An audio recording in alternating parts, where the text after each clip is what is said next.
Hello, hola, ¿cómo están? How are you? How's your baby daddy, your baby mama, your side chick? Everybody, how they doing? How you kids? Welcome to the ninth episode of the Bedroom Podcast.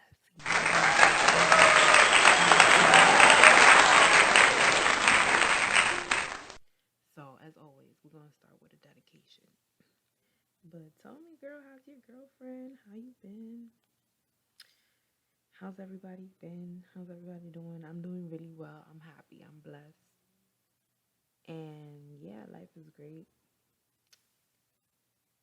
I'm going to dedicate this episode of the Bedroom Podcast to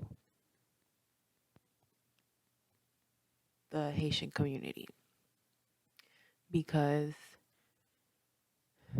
I feel that that community right now is being oppressed and is not being talked about on a mainstream level as much as it should be. And of course, there are other communities like that are going through situations right now. However, I do feel like the situation, the crisis, excuse me, that is going on right now at the border is a human rights issue. And I do feel that attention should be brought to this situation because we are talking about human beings and not chattel. So it angers me that this is going on in the country that is supposed to be the land of the free. So, on that note, today we're going to keep it simple. We're going to keep it simple. Hopefully, y'all like my setup. We're going to do an article today. I'm on npr.org. And y'all feel free to send, I'm going to put my email. Make sure y'all send any articles y'all find interesting that y'all want to talk about.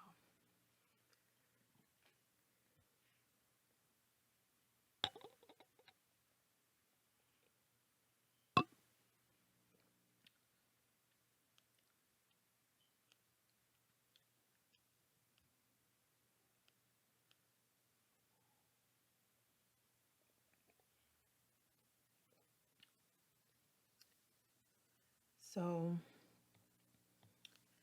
the article that I'm going to choose today is about arts and life, is in the arts and life section.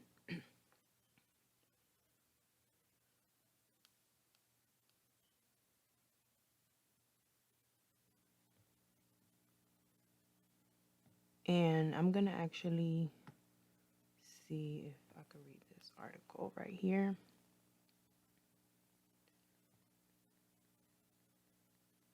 Let's see. Actually, you know what?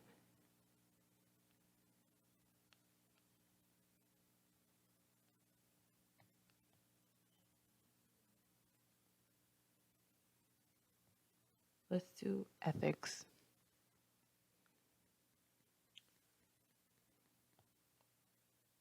What is a good section? Let's go to the news section. That's where I started off.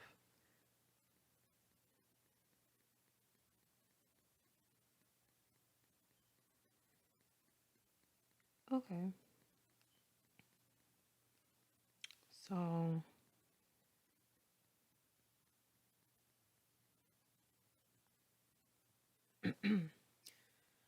the title of this article is called More Than 1 in 3 Rural Black Southerners Lack Home Internet Access, a new study finds. Hmm.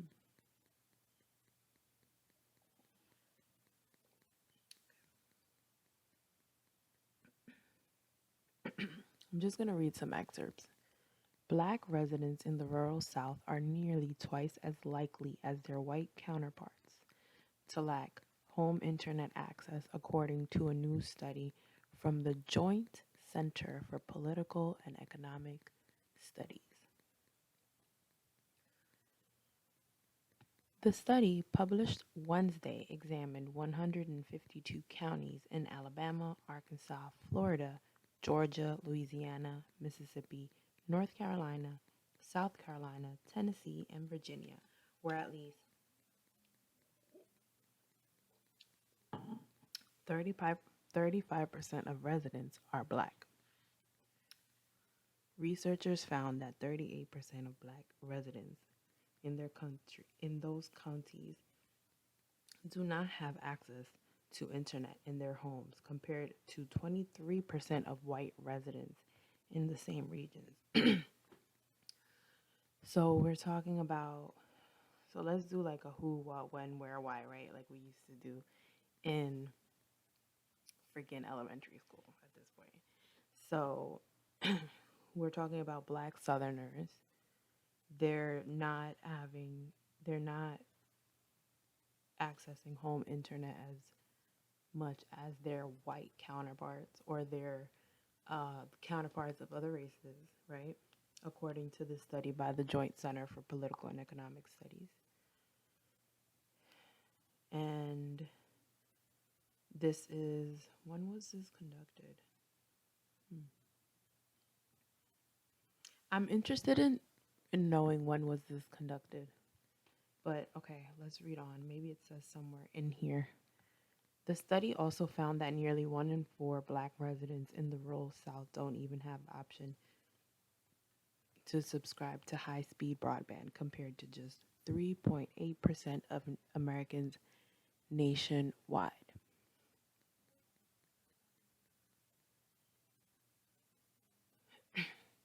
The research offers a stark snapshot of how the inability to access affordable broadband can be felt most acutely for Black Americans in the rural South, a region of the country where they account for nearly half of the total population.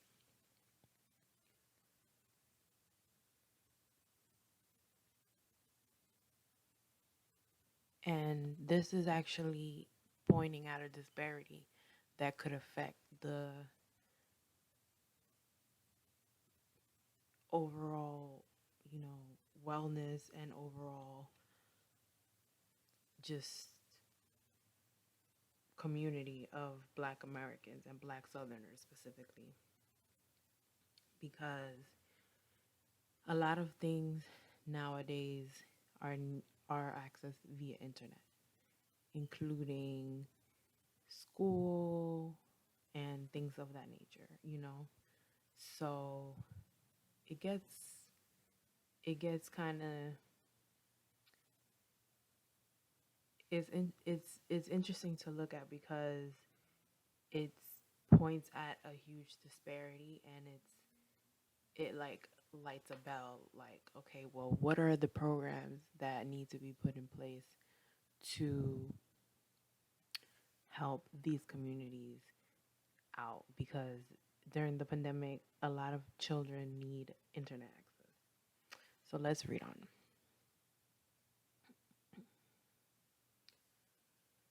For adults, having strong access to the internet impacts the kind of jobs that are available to them and is essential for telehealth appointments, especially in areas where many hospitals have shut down. During the pandemic, when many students were learning from home, children without internet access face even higher hurdles to learning. So it can even cause challenges and setbacks with regards to academics, and even if you want to think even on a broader scale, career. So this is something that I think needs to be addressed, and they need to lawmakers need to diversify the nature of the grants that are being given. Why not give free internet access to families?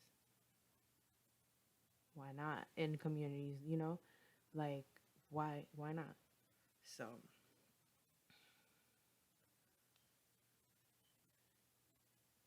to isolate the okay, so I'll read starting from here. The infrastructure bill would put $65 billion toward broadband. This new data comes as a $1 trillion bipartisan infrastructure package remain stalled in the House as Democrats in Congress remain locked in negotiations over broader legislation geared toward climate and the social safety net. The infrastructure bill doles out approximately $65 billion for broadband investments, right? So, Harrison says her research helps paint a picture for how policy impacts certain communities.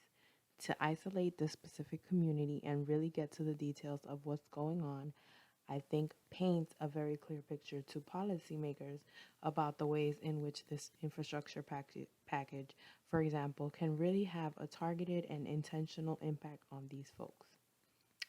So,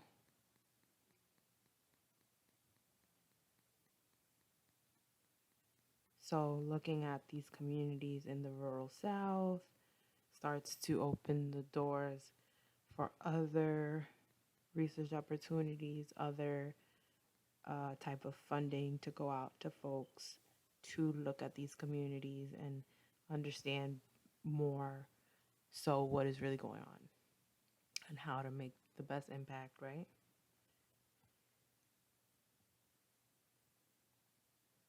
The data helps provide more context for things like poverty rates, employment, education, healthcare. Mhm. So all of these things factor in, right? Internet access, um, lack of access to proper housing, lack of access to um, quality health care. I could go on and on. All of these things really affect rural rural Black Southerners because this is a community that is honestly not really studied about a lot, and people assume that with this new age of technology, everyone has internet, but that's not the case. So this was a good article. I'm gonna put it in the description box.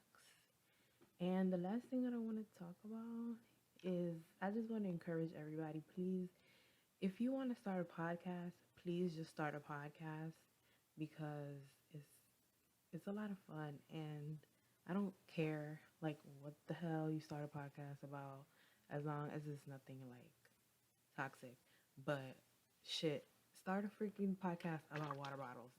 Who cares? Like, like it's it's a pandemic. Like we're in a pandemic still, unfortunately, and I think that this new age of technology could bring a lot of things, and people who are brown and black, Asian,